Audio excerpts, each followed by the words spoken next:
Welcome to the Chaos Multiverse. My name is Jimmy or Chaos, and man, are we ever utilizing the name Multiverse. We are going so far, so deep into the multiverse with the What If Disney Plus episodes.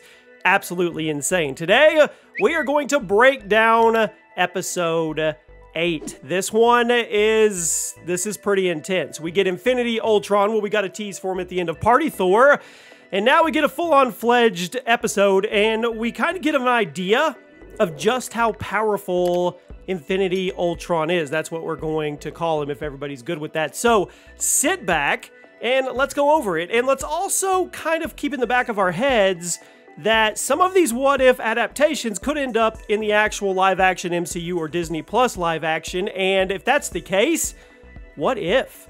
What if Infinity Ultron ends up in the actual MCU live-action sequences with maybe Kang the Conqueror, or against Kang the Conqueror, Doctor Doom, whenever he comes? It just opens up a plethora of theories and speculations and opportunities for Disney and Marvel to just go even more nuts than they already are. But let's focus in on this episode. If you guys are new to the channel, we're giving away a PlayStation 5 at 10,000 subscribers. Simply be subscribed, drop a like on any video, and leave your favorite Marvel character in the comment section. Include your Twitter handle in case you win.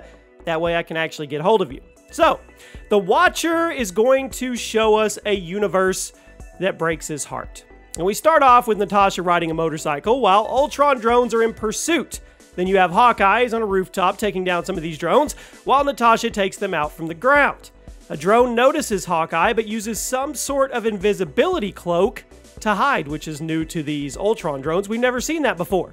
Clint now has a cybernetic arm for some reason, and it is blown off by the drone. So Natasha comes in, she saves the day, she saves Clint once again, and gives him his arm back. So he kind of swaps roles with the Winter Soldier, if you will, when it comes to the robotic arm. The Watcher appears again and shows us Tony building Ultron with the Mind Stone, and we know this is going to be the Nexus event of the episode. This time, Ultron actually succeeds in building Vision, and he places his mind, his consciousness, in the body. And that's what he was trying to do in Avengers Age of Ultron. In the original MCU timeline, the Avengers took the body in the cradle, and they turned it into Vision. This time, Ultron gets what he was seeking, and he takes over the body. Then we see Captain America, Thor, and Hulk, who have all passed away. Cap's shield is even destroyed, like it looked like in Endgame, which was a definite nod back. And then that leaves Tony. Tony's the last Avenger standing against Ultron in Vision's body.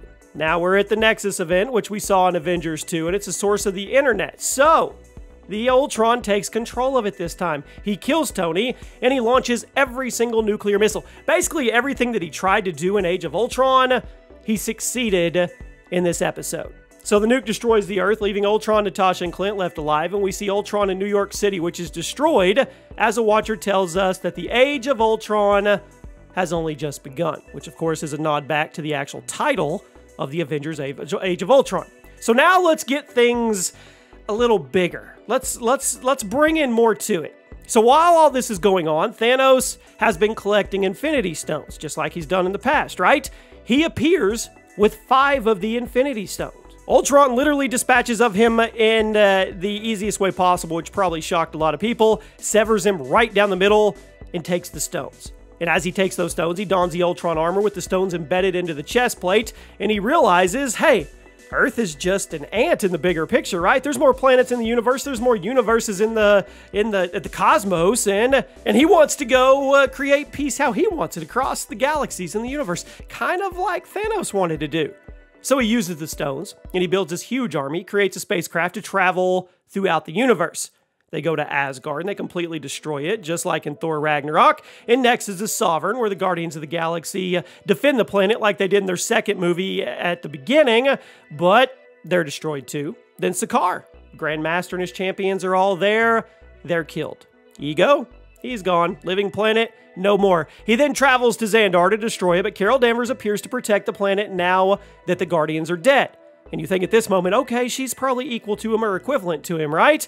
Carol calls Ultron Skynet, which of course is a reference to the Terminator movies, with Skynet being the AI system that brought about Earth's destruction, and I think we're going to get there eventually with our AI. Anyway, Carol and Ultron fight.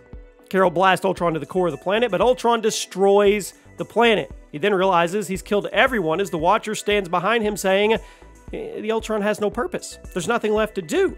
But the Ultron has reached a level where he can hear the Watcher.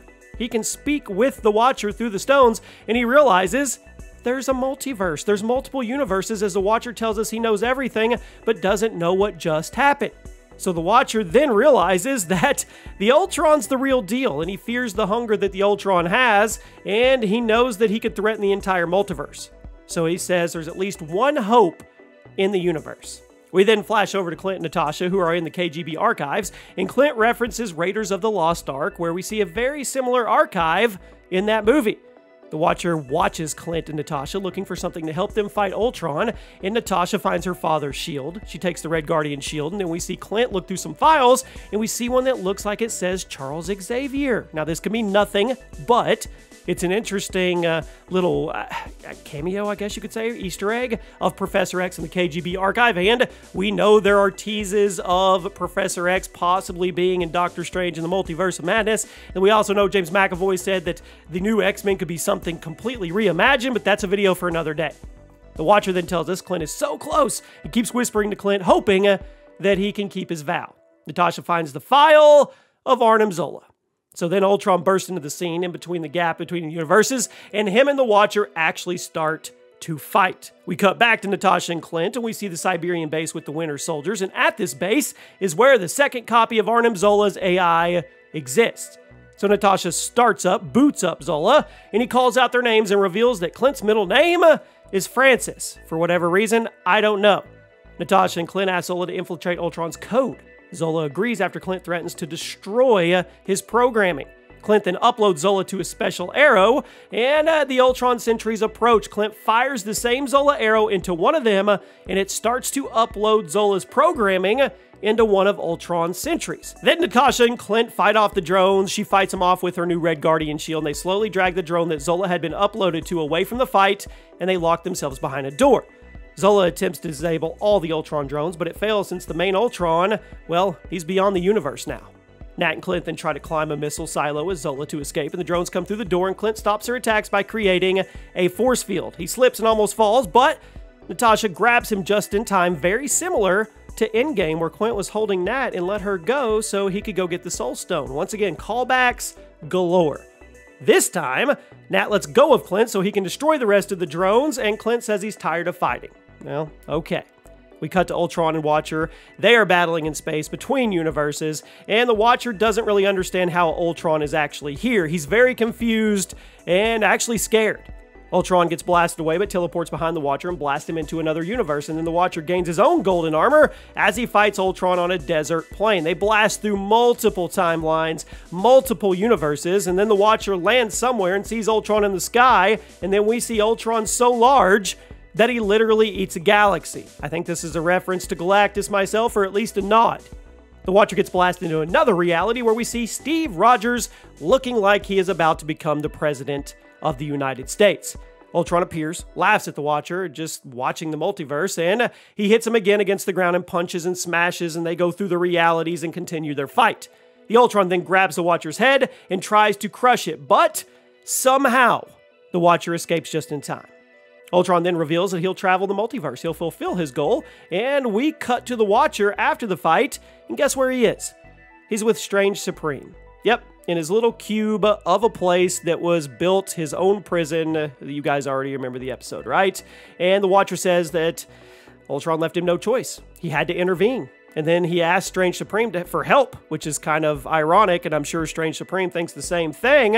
And just before the episode ends, we see Ultron take over different realities. And in the next episode, I think the Watcher and Strange Supreme are going to create the Guardians in the Multiverse to try and go defeat Ultron. This was an awesome episode. But the bigger picture for me is, does this translate over into the future of the live-action MCU? If it does, holy cow. There you go, guys. Let me know what you thought of Episode 8. Thank you for watching, and I'll see you soon.